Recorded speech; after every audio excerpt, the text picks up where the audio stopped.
Hey everyone, Jamie Phillips here, Action Auto Parts in the old homestead. I found a video that popped up in my Facebook memories from a few years ago, and the guy that I bought the car from said it was 1940. I actually found out it was 1939, so in the video you'll hear me calling it a 1940, but it was a 1939 Lincoln Zephyr. Now, there's other videos I done when I had the car here, but there was... this was the night that he actually delivered it. And it was a couple hours away. I bought the car off Marketplace. And if I can find some of the pictures, I'll tag them on to the end. But it had sat in a barn in Warsaw, Kentucky for years and years and years. It was a really cool old car. It was a four-door, but it had a lot of advertisement. It was more like a running billboard for this Frank's Packette. And they sold had delicatessen, picnic supplies, beer, the whole 9 yards. So it's a really cool old car. I wished I could have done something with it, but it was way out of my budget. I actually sold it to a guy in California that restores those old Zephyrs, and he said he didn't know if he'd leave that one a four-door. They're actually taking the four doors and making two-door coupes out of them. But he paid me for it. Had a buddy of mine deliver it to around Atlanta, I think, if I'm not mistaken, to a guy that's a friend of his that would eventually get it to California. And I've not talked to him in a pretty good while to see if he's gotten it out there yet or whatever. But I just wanted to kind of reshare the night that it came in. And like I said, I kept saying it was a 40 based on what that guy had said, but it was actually a 1939. And so I hope you enjoy. Hey everyone, Jamie Phillips here with you. Yes, it is dark. And I have finally got the 1940 Lincoln Zephyr. It was delivered from Warsaw, Kentucky. Had been in a barn, they said, for over 40 years. Is it rough?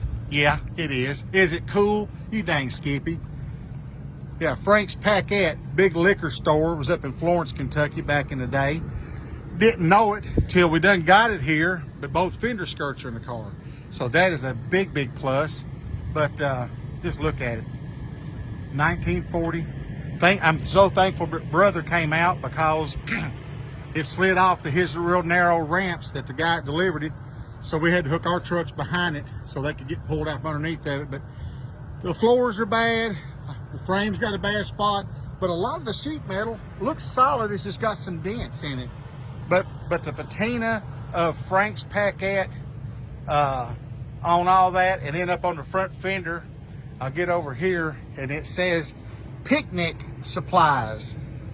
So get your liquor and a picnic cloth or basket, and you go on out and liquor in the front and poker in the rear. Yes, that was their motto, I think, back in the 40s. But originally a V12 car, somewhere down the line, it got swapped to a flathead V8, but it needs a different running gear under it, floors, interior, and then just maybe hammer out some stuff, maybe not, but just clean it up and put glass back in it and have a good time. So I'm not going to do a real long one since it's dark, but so excited to get this thing. I think to date this may be the oldest car I've ever owned out of probably 400 in my life. I can't remember having something this old, but definitely this cool, a Lincoln Zephyr. Those don't pop up every day, so I'm going to cut it off at this. Thanks to Josh, not only for buying it so easy, plus delivering it, and thanks to my brother. You can check him out on Instagram at Rusty Rod's Chop Shop. He's not into YouTube yet, but he's got some mega cool stuff, and you can follow him on Instagram. And you all have a blessed night, because I know I am, and I'll catch you in the next one.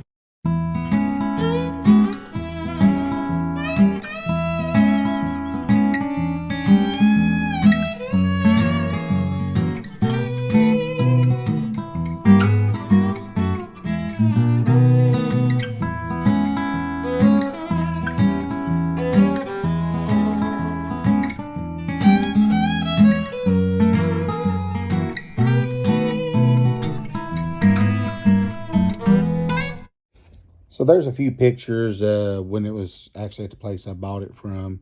And that's what I bought it off of, was just a few pictures. And it was really rough, but when I bought it, the guy had forgot to tell me that it had the original fender skirts in it, and they were immaculate.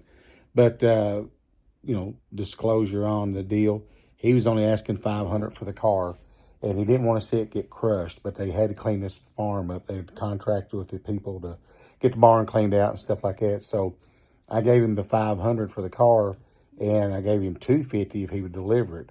And so other than cleaning it out a little bit, didn't do much with it. But then I sold it for $2,500 to the guy in California, and I'd say he had.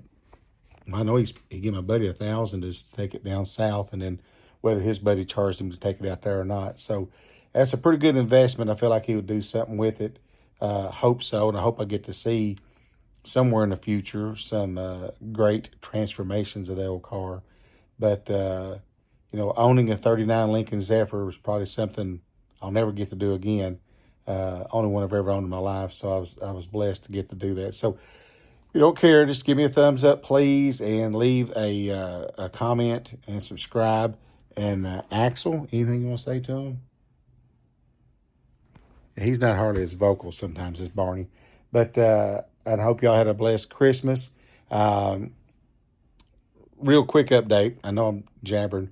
Where I've been hurting so bad in my hip and back, I actually ended up at a clinic yesterday, walk-in clinic. They gave me a couple shots, one in each hip, different medicines. I can't remember the name of them. Got me a prescription for some steroids, and I had to go to the hospital and get some x-rays. So I haven't heard the results yet on my x-rays on my hips. Now you're wanting to talk. So hopefully that'll all turn out. Feel better today, but I'm sure the medicine and the shots has helped. So therefore, now, please hope you have a blessed night, and I'll catch you in the next one.